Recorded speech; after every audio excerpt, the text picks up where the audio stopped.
रमज़ान मेहमान बनकर आ रहा है। क्या हम सब इसके लिए तैयार हैं? रमज़ान में अब ज़्यादा वक्त नहीं बचा। रोज़ रोज़ सोचना क्या बनाऊं। थकान के बाद किचन में खड़े रहना, इसलिए इस साल मैंने पहले से ही तैयारी कर ली है।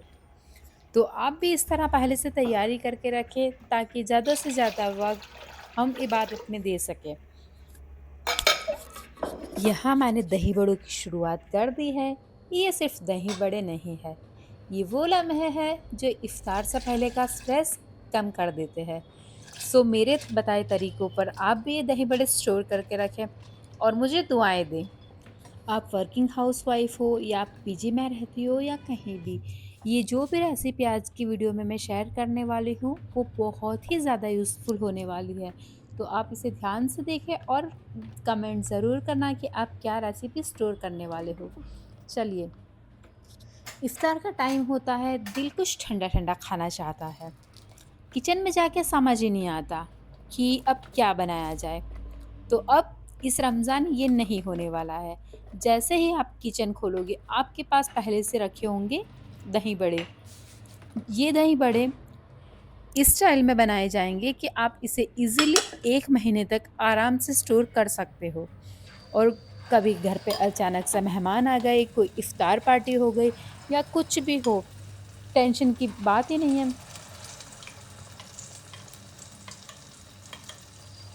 बस इसे 1-2 घंटा पहले फ्रीज़र से बाहर निकालें और निकालने के बाद इसे नॉर्मल वाटर में रख दें 1-2 घंटा।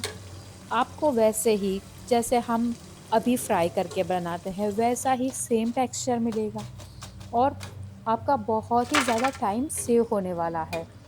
तो इसी तरह आप बने रहिए मेरे साथ और भी रेसिपीज़ देखने के लिए।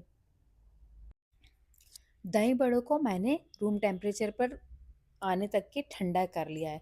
इसे कभी भी गर्म-गर्म पैक ना करें। ज़िप लॉक में पैक करने से पहले आप इसे बटर पेपर या फिर टिश्यू पेपर या किसी पर भी रख लें ताकि एक्सेस ऑयल है वो इसमें से अच्छे से निकल जाए।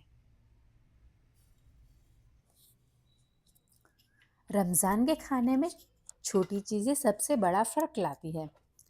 जैसे ये भुना हुआ ज़ीरा, थोड़ा सा, लेकिन हर डिश का जायका और बढ़ा देता है। सो पहले से ही मैं यहाँ पर ज़ीरा भी अच्छे से रोस्ट करके पीस के इसे स्टोर कर लूँगी।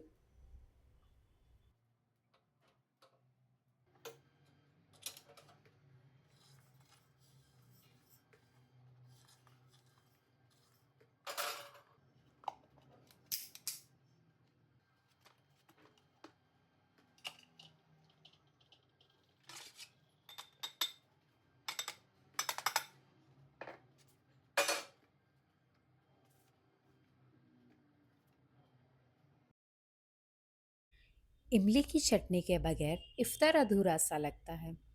मुझे मेरी अम्मी की याद आ जाती है, जो रमज़ान से पहले यही काम किया करते थे। तब समझ नहीं आता था, आज समझ आता है। ये तैयारी नहीं, मोहब्बत होती है। यहाँ पर मैंने इमली को 3 से 4 घंटे तक भिगा के रख दिया। कुछ इमली की तो मम्मी चटनी बना लिया करती थी और कुछ को वैसे ही इमली का पानी स्टोर करके रख देती थी।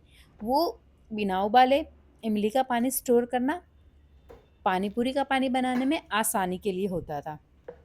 तब इतना कभी सोचा ही नहीं था कि अम्मी पानी अलग क्यों रखती है और चटनी अलग क्यों बनाती है।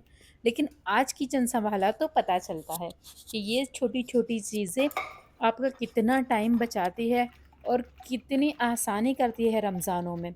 सो इसी तरह आप भी थोड़ा पानी स्टोर कर लिया करें और कुछ की इमली की चटनी बना के स्टोर कर लिया करें। जिस तरह से हम इमली की चटनी बना के रखते हैं, ये मेरी अम्मी की रेसिपी है और ये रेसिपी आप खुद भी ट्राई करें और फिर मुझे कमेंट में ज़रूर बताएँ कि आपको ये कैसी लगी। और ये आप चाहे तो किसी भी इसी तरह प्लास्टिक के कप्स में या फिर किसी भी तरह की सिलिकॉन ट्रे में ये नॉर्मल इमली वाटर सेव कर सकते हो और ये नॉर्मल इमली वाटर भी अच्छा खासा 15 से 20 दिन तक आप यूज़ कर सकती हो। अब इसके बाद हम बना रहे हैं जो पल्प बचाया था हमने, उससे इमली की चटनी। ये इमली की चटनी बनाने के लिए मम्मी अक्सर गुड़ का इस्तेमाल करते थे, इसलिए मैंने भी यहाँ पर गुड़ लिया है। आप चाहे तो इमली की चटनी बनाने के लिए गुड़ की जगह शक्कर, खांड, खजूर और या एनी अदर स्वीट आप इस्तेमाल कर सकते हो। इवन ब्राउन शुगर का भी आप इस्तेमाल कर सकती हो। अगर ये रेसिपी आपने परफेक्ट तरीके से फॉलो की तो आपके पूरे रमज़ान बल्ले बल्ले होने वाले हैं, क्योंकि आपका बहुत सारा टाइम इसमें भी बचने वाला है।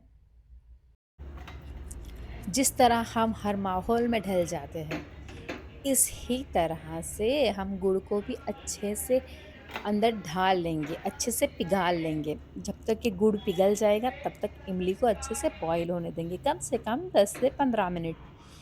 और ये उबलने के बाद भी हम इसे रूम टेम्परेचर पे आने देंगे। जैसे ही हम गुस्से होते हैं और हमारा मूड कंट्रोल में आते टाइम लगता है, इसी तरह इमली की चटनी को भी नॉर्मल टेम्परेचर पे आते टाइम लगता है।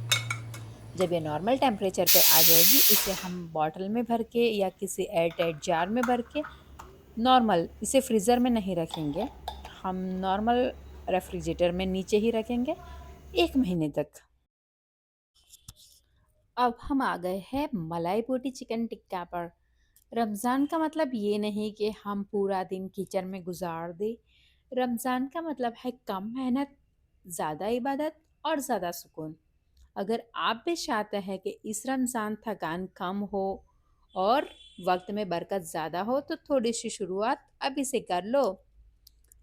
हर रोज़ क्या आप सिर्फ भजिया पकोड़ा ही खाते रहोगे? नहीं ना, तो फिर चिकन की रेसिपी की तैयारी भी अभी से स्टार्ट कर दो। सो यहाँ बन रही है बोनलेस वाइट मलाई चिकन टिक्का। आप इसे ग्रिल भी कर सकती हो, आप इससे अ, इफ्तारी के लिए या शहरी के लिए ग्रेवी वाले रेसिपी भी बना सकती हो। इवन इसको एयर फ्रायर भी कर सकती हो। यहाँ पे मैंने ले लिया है 500 grams of boneless thigh chicken, जिसके लिए मैं अभी मैरिनेट रेडी कर रही हूँ। पर याद रहे कि जितना भी हम चिकन के लिए मैरिनेट करते हैं, इसमें अपने हाथों का कम से कम इस्तेमाल करें और सिलिकॉन स्पैचुला या फिर अ, दूसरे बर्तनों का ज़्यादा इस्तेमाल करें, ताकि ये जल्दी से ख़राब ना हो। वैसे अगर आपने ध्यान रख के अच्छे से कर लिया तो 15-20 दिन तक ये वैसे भी ख़राब नहीं होना है। आपने इंग्रेडिएंट्स तो देख ही लिए होंगे जो मैंने पीछे रखे हुए थे। अगर कोई इंग्रेडिएंट समझ में नहीं आता तो पूछ लिया करें।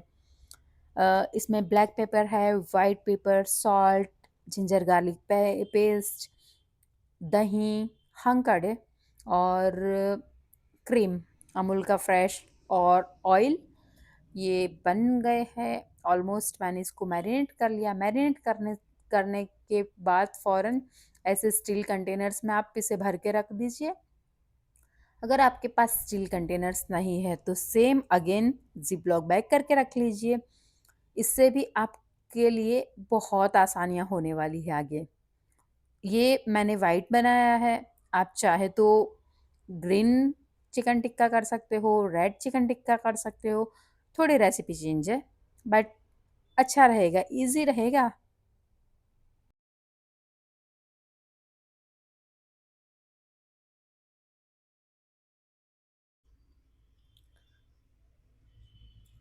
रमज़ान हो और बच्चों को और बड़ों को बर्गर की क्रेविंग्स ना हो, ऐसा तो हो ही नहीं सकता। मुझे और मेरे घर में सभी को बर्गर की क्रेविंग्स होने लगती है, लाइक लिटरली ऐसे होता है कि कब बर्गर खा ले। इसका सॉल्यूशन मैं लेके आ गई हूँ आपके पास। मैं यहाँ पर पफ पेटी बना रही हूँ। आप चाहे तो मटन कीमा इस्तेमाल कर ले, चाहे तो कोई और कीमा इस्तेमाल कर ले, चिकन ले ले।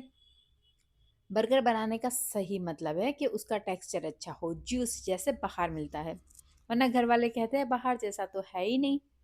इसके लिए कुछ भी नहीं है। इसके लिए सबसे ईज़ी तरीका है कि आपके पास फैट होना चाहिए अच्छी क्वालिटी का।